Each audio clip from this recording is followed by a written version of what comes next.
Welcome, everybody, to the Genesis Mindset. In this particular episode, I'm going to be talking about providing liquidity and especially framing it in the context of impermanent gains.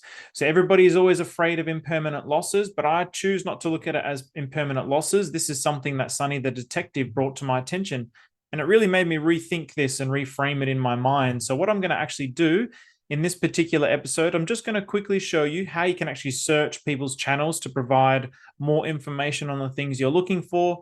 Then I'm going to actually show you about finding the right kinds of liquidity pools, going through the right kind of liquidity routes within the Atropa ecosystem, and how to actually create a liquidity pool and why it's so important to experiment and record so you can actually see for yourself what impermanent gains actually mean. So with that, we'll get into the screen share. So very quickly, this is my channel here. So on the computer, I don't think you can do this on the phone, but if you have a computer, you've got this search button here. So whatever you type here, liquidity providing, it's going to come up with all the different videos associated with liquidity providing. And I'm very meticulous in providing the subtitles, so it will bring up the most relevant. So if you do want to learn more, these top two videos are exceptionally good. This one here is more about V3 liquidity providing. I probably wouldn't really recommend that. I don't really like, or don't really know much about V3. I prefer to just stick with PulseX as the native DEX. Okay, so with that, let's get into PulseX. So once you're on PulseX, when you go to these three buttons here and you go info, it takes a little while to load, and I've pressed it on V2 here. But what it's going to do, as you scroll down the pools, it's going to show you the kinds of LP rewards that you're going to get. So this fluctuates, this changes a lot. So at the moment, LUSD, for example, you can see 421.27%. So this is giving you really good yield on providing liquidity with the pair of LUSD and Pulse Chain. So this fluctuates a lot because it all depends on the type of volume that's going through it. So here, for example, this is DAI and Pulse Chain. The volume that's going through here is 3.53 million in the last 7 days. So that's a lot of volume, 24-hour volume of $743,000. So this is giving you LP rewards of 27.84%. You're only going to get these rewards if you're on V2. V1 doesn't actually get the rewards to the holders. So just keep that in mind. Okay, so in terms of providing liquidity and liquidity routes, so within the Atropa ecosystem, so SteadyPup, PulsePup has provided lots of different kinds of maps. So I've actually bookmarked all his different liquidity routing maps. And again, if you want to learn more about liquidity routes, rather, you can actually, again, search through my channel and you should be able to find, especially with the how to do, like the Atropa for Dummies video, I'll show you how to actually go through the different liquidity routes and understand the liquidity routes. It's something very important to understand within the Atropa ecosystem. So in this particular one, obviously SteadyPup has shown the Mantissa connection. So he has shown that the best routes into Mantissa are through USDT and Teddy Bear. So for example, if I wanted to capitalize on this, I would probably provide liquidity between Mantissa and USDT. This is where the majority of volume is going to be coming through because the majority of people are going to come through Pulse Chain, through USDT, and from USDT to Mantissa. And because providing liquidity is all about capitalizing on the volume, you want to go where the most volume is going to be. So if this is going to have the most volume, then that's where you want to be.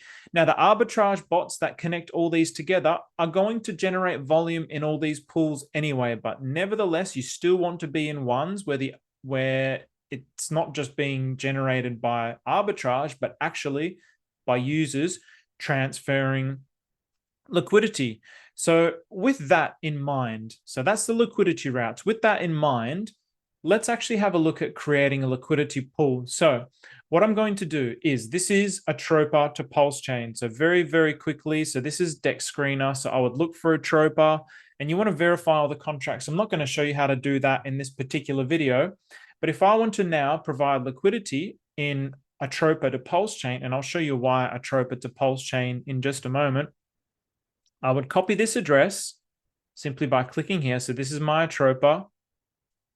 Now, once you're in PulseX, you start off in exchange, and you just go to liquidity. So this is very cool. So this is from some of Sunny's ecosystem. So this is from someone's donated. This is my donation wallet. So someone's actually donated me these tokens and it's automatically created these liquidity pools. I haven't actually created these liquidity pools. This is actually just from some of the tokens in Sunny's ecosystem. So I strongly recommend checking that out. But what I would do if I want to create liquidity here, I would go V2, add liquidity. Well, you don't even need to press V2 there. You just go add liquidity and make sure that you're on V2. So I prefer okay, so if you have a look here, V1, adding liquidity helps burn PulseX. 100% of the swap fees goes to buy and burn contract, which pays a 0.1% rather, bounty for those that run it. And then this is where you're actually getting the yield. So I would go to V2. So now if I've got Pulse and Atropa, so I would put here, I would add the Atropa token, and I don't actually have any tokens here, but let's just say hypothetically, I would create this liquidity pool and it's going to automatically base it on what the rates are based on whoever's created those liquidity pools. So this is how you would create it, and then you would just go through this process of creating it. If you want to see it properly, then again, just go to the previous video that I was mentioning on how to actually create liquidity pools. Now, so that's very simple, but the important thing is the experimenting and recording. This is something that it's taken me months to learn this. I mean, there was months of research. There was months of trying to understand, okay, what does it actually mean to provide liquidity? Why would I want to provide liquidity? And one of the main reasons why I like the idea of providing liquidity is the passive income. I don't need to watch charts. I don't need to trade. I just need to leave it there and I can live off that yield. Also, providing liquidity supports the ecosystem because you're actually removing sell pressure and just creating buy pressure. So if you want to have a look about how that works, you can check out this video here. And what that actually means is you're actually becoming a positive participant within the ecosystem. So I love the idea of providing liquidity with Atropa, and I have a good chunk of my Atropa tokens in liquidity pools because I want to just live off that yield. Now, this is where the issue of impermanent loss and impermanent gains comes into people's consciousness. So what I do, what I'm going to actually show you here is I'm just going to share my screen here. So when I actually create a liquidity pool, what I do is I'll start off by recording what the liquidity pool is. So this is Pulse and Atropa V2. This number here is the initial that I entered in. So 447 Pulse, and then 4,614 Atropa. So this is what I started with. And then I also add the PLP tokens. I also add the contract address and the date that I created it. So this was created in November of last year. And then I also include a chart. So this is when this line here indicates when I started the pool, and this line here indicates when I closed the pool. So I just wanted to experiment here. Now, when I closed the pool, because Atropa was stronger to Pulse Chain, I ended up having more Pulse Chain. So I ended up having 574,734 Pulse Chain, and I had less Atropa. So I had 4,140 Atropa. So that's less than I started with. So it's about 500 less Atropa than I actually started with. So then you'd look at that and go, oh, well, I've actually got more Pulse Chain, but I've got less Atropa, so I've suffered impermanent loss. But the key here is if you convert, so what I've done here, so this is like the final number. So what I've done here is I've converted, I went to PulseX, and what is my excess? So my excess Pulse ended up being 197,286 Pulse Chain. So if I converted that Pulse Chain into Atropa, at the time that I closed it, I would have an extra 1,436 Atropa. So what would that mean? So in other words, what that would mean is if I was to sell that Pulse Chain for Atropa, I would have back to my original Pulse Chain, and then I would have this value. So my original, sorry, I would have my mistake. I would have this value. So what it ended with plus this, which ends up equaling, off the top of my head, 5,500. So in other words, I've ended up with another 1,100 Atropa. So as you can see, that's impermanent gain. That's not impermanent loss. I'm not going to go through all my experiments here because it did take me a while, and I would strongly recommend for you to go out and experiment. And a lot of these as well, people have actually told me about, and they said, don't mention this to anybody else. So I don't really want to give away all the secrets in that sense. I think it's very important that you do the experimenting for yourself and just try for yourself to see what's going to work for you and your own situation. But here's an example now of one where it was a loss. So this was Pulse to PUSDT. So for example, in this particular one, because there's not a lot of volume going through it, it ended up being a loss. So I started off with this much, so 265,000, and I ended up with 379,000 Pulse. I started off with 41,000 USDT and ended up with 31,000 USDT. So therefore, I had an extra 113,000 Pulse. And if I converted that 113,000 Pulse into USDT at the time of closing, I ended up getting 9,500 USDT.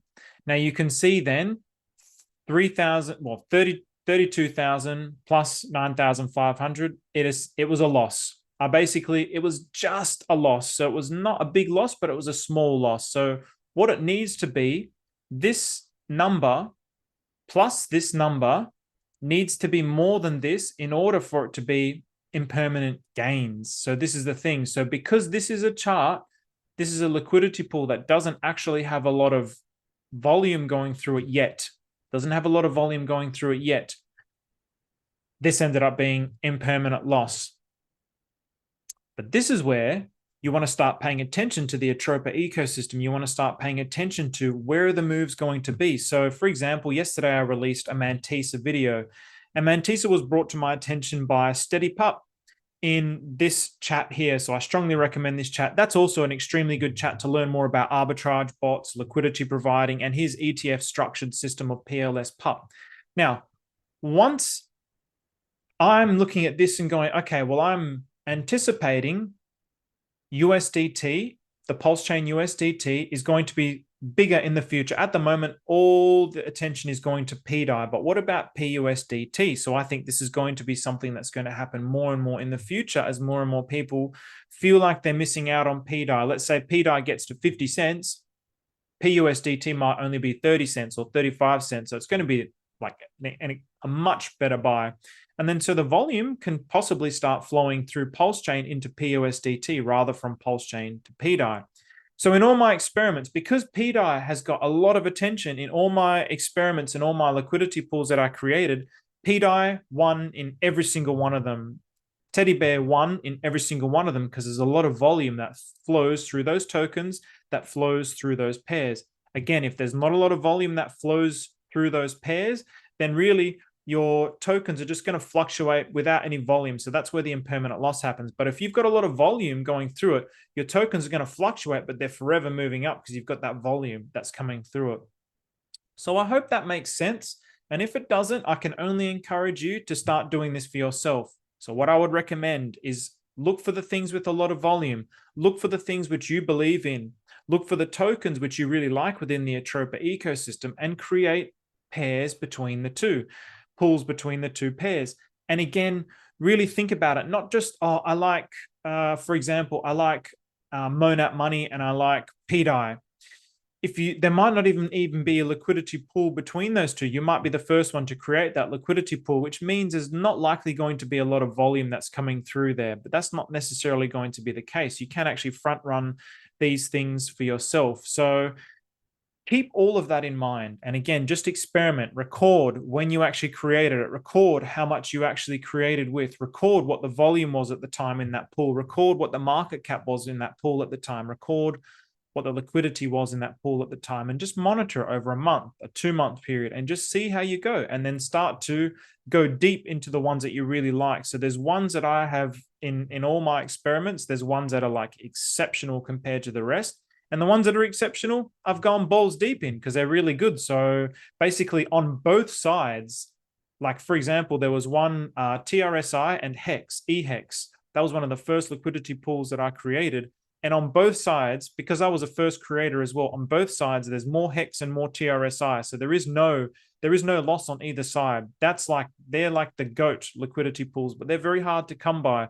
They have to have a lot of volume going through them with that particular pair. So with that, I hope all of that makes sense. I hope that's given you some good idea about how you can do it. It's really all about experimenting. It's really all about learning and sharing together. So if you have any tips, if you have any comments, please leave them below. And with that, I'm going to leave you with this little book reading, because this is mastery, and this is about experimenting and learning. So you must let go of your need for comfort and security.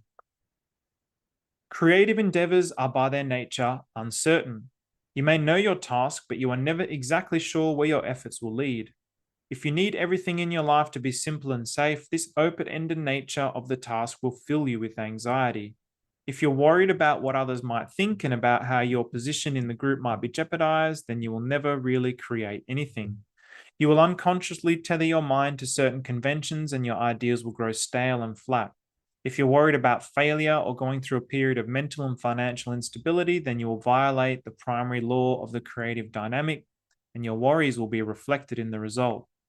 Think of yourself as an explorer. You cannot find anything new if you're unwilling to leave the shore. So, how many times have you heard those sorts of things? Experimenting, failing, trying. But how many times do you actually do it? So I know for myself, this has been a habit of my own mind. I'm very meticulous and I'm very rational, and I want to know the answer before I even start. This was my old mindset, and it still lingers. This mindset still lingers just because of the rationality of my mind and the way that my mind is very analytic. And if your mind is like this as well, you're going to be very stagnant. It's going to be very difficult to want to try something because you're going to want to find the perfect solution before you even try.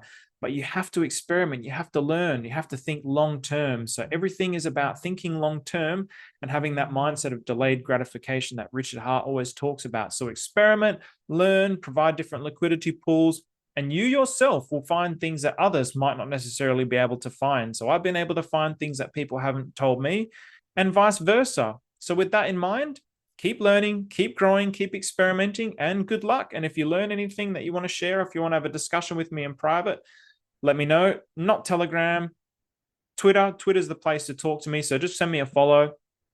But don't ask me basic questions, please. So if it's like, okay, like I said, use the search function and search there first. I've got a pretty good understanding of whether somebody's actually put the time into searching for themselves or if they're just using me for my time. And if you're just using me for my time, there is going to have to be a point where I'm going to have to protect my time because it's so scarce and it's actually getting more and more limited by the day. So with that, thank you very much. Take care.